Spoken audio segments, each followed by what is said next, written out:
वर्तमान में संघर्ष चल रहा है। कोई अफगानिस्तान से भाग रहा है, कोई यूक्रेन से भाग रहा है, कोई गांजा पट्टी से भी भाग रहा होगा।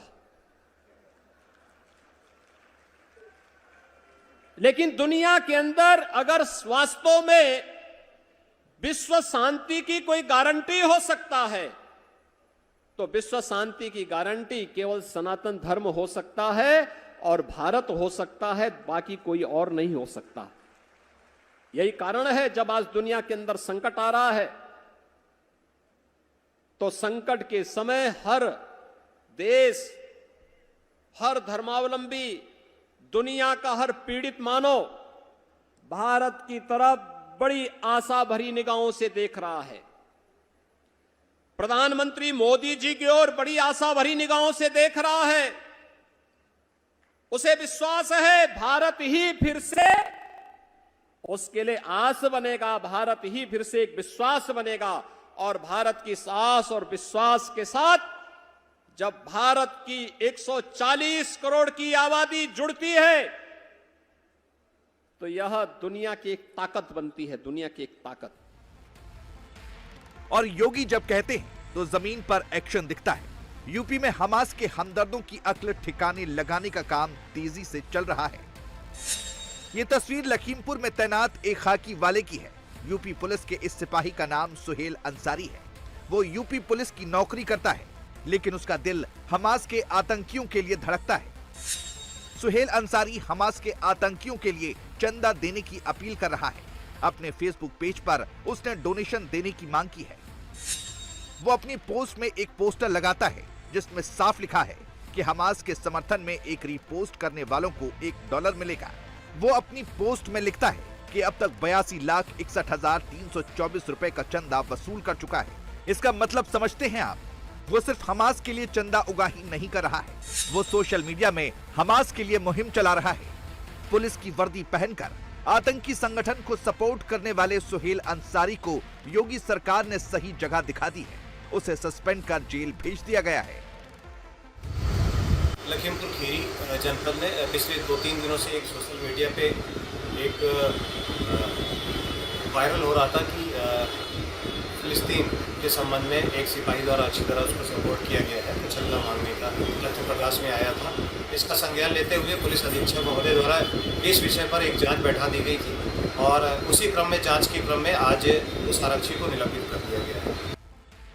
अब जरा हमास के एक और हिमायती को पहचान लीजिए।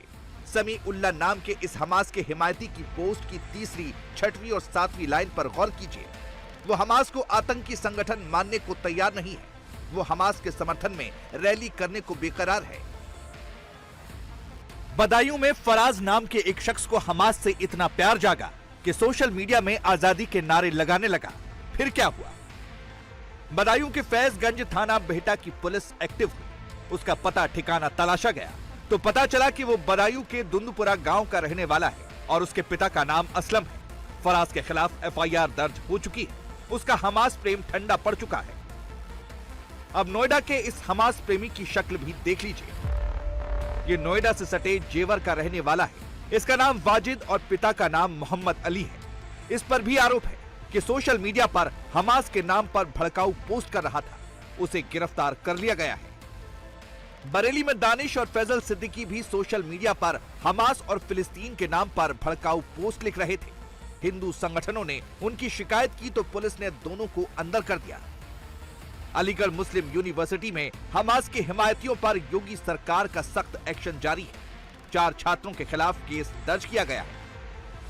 बीजेपी के राज्यसभा सांसद हरनाम सिंह यादव ने भी अलीगढ़ मुस्लिम यूनिवर्सिटी के हमास प्रेमियों पर सख्त एक्शन की मांग करते हुए मुख्यमंत्री योगी आदित्यनाथ को चिट्ठी लिखी है। बीजेपी नेता संगीत सोम ने अलीगढ़ मुस्लिम यूनिवर्सिटी के छात्रों पर निशाना साधते हुए पूछा है कि शहर में रेहड़ी पटरी वालों से जो चंदा धर्म के नाम पर वसूला जा रहा है वो कहां जा रहा है? कहीं भारत में भी हमास जैसे संगठन खड़ा करने की साजिश तो नहीं हो रही? मैं एजेंसियों से कहना चाहता हूं, पुलिस से कहना चाहता हूं, इसकी जांच होनी चाहिए। वो रुपया कहां जा रहा है, किसी कोई अकाउंट नहीं है। वो क्या हिंदुस्तान में नया हमास जैसा आतंकवाद खड़ा करने के लिए फंडिंग इकट्ठी हो रही है क्या? क्या शक्ति की जा रही है क्या? आप समझिए दोस्तों, वो इसी तरीके का कुछ बड़ा करने के लिए फंडिंग इकट्ठी होती है, हर हफ्ते इकट्ठा की जाती है वो फंडिंग दोस्तों। मैं आप लोगों से कहना चाहता हूं, क्षत्रिय समाज के लोग बैठे हैं, कि इस पर ध्यान देने की जरूरत है। एजेंसी तो ध्यान दे ही रही है, देंगे भी, लेकिन इस तरीके के लोगों को मुंह कचलने का काम भी हमें लोगों को करना है, हमें ही करना है। लेकिन यूपी के कुछ नेता हमास और इजराइल की लड़ाई में अपनी अलग लाइन लेकर वही कर रहे हैं जो हमास प्रेमी गैंग कर रहा है। एसटी हसन इजराइल को शैतान कह रहे हैं, लेकिन हमास ने जो किया वो यूपी के मुसलमानों को नहीं बता रहे। हमास ने इजराइल के किबुत्ज इलाके में दसियों बच्चों को उनके माता पिता के साथ पहले तार से बांधा और फिर जिंदा जला दिया। ये रिपोर्ट फॉरेंसिक जांच के बाद डॉक्टरों ने बनाई है, लेकिन हमास की इस घिनौनी हरकत के बावजूद एसटी हसन की नजरों में इजराइल ही शैतान है। देखिए, हमास ने जो करा वो अच्छा नहीं करा, सबको मालूम है। लेकिन अब जो हो रहा है, जो एक आतंकवादी स्टेट से एक आतंकवादी संगठन अगर लड़ रहा है, तो है तो दोनों वही। अगर कोई इसराइल का समर्थन कर रहा है, उसके लिए मुख्यमंत्री जी क्या कहेंगे, जरा ये भी उनसे मालूम कर लिए। क्या उनको उन मासूम बच्चों की गिरियाहोसारी नजर नहीं आ रही, जो भूखे प्यासे जख्मी हालात में गाजा के अंदर रोते बिलखते हुए अपनी जिंदगी गुजार रहे हैं और सांसें तोड़ रहे हैं? हेमंत बिस्वा जी को उन बच्चों का ख्याल नहीं आ रहा। आपको ख्याल, ये वेस्टर्न मीडिया ने जो प्रोपेगेंडा करा कि 40 बच्चों के सर काट दिए, कहाँ है वो 40 बच्चों की लाशें? कहाँ है? किस मीडिया ने दिखाया?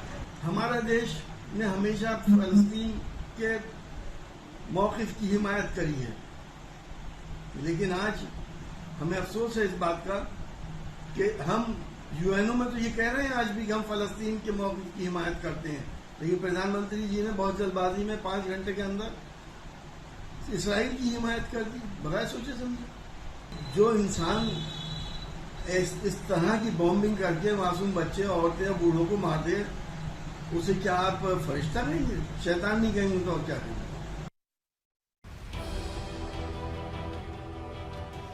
योगी ऐसे ही लोगों को एक्सपोज कर रहे हैं और यूपी की जनता को 2017 से पहले के दिन याद दिला रहे हैं, जब कानून व्यवस्था पर पुलिस का राज नहीं, माफिया का राज चलता था।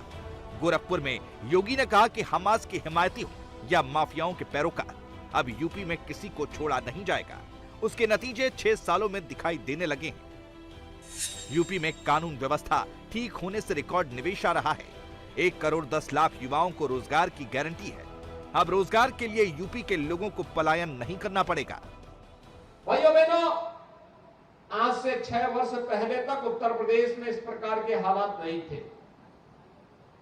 स्थितियां कठिन थी, कानून व्यवस्था की हालत बदतर थी, दंगे होते थे, अराजकता चरम पर थी, और उन स्थितियों में कोई भी निवेशक प्रदेश में निवेश करने को तैयार नहीं था, क्योंकि जिन उद्यमियों ने पहले से अपना निवेश किया था, जब वे ही सुरक्षित नहीं थे तो नया निवेश कहां से आता?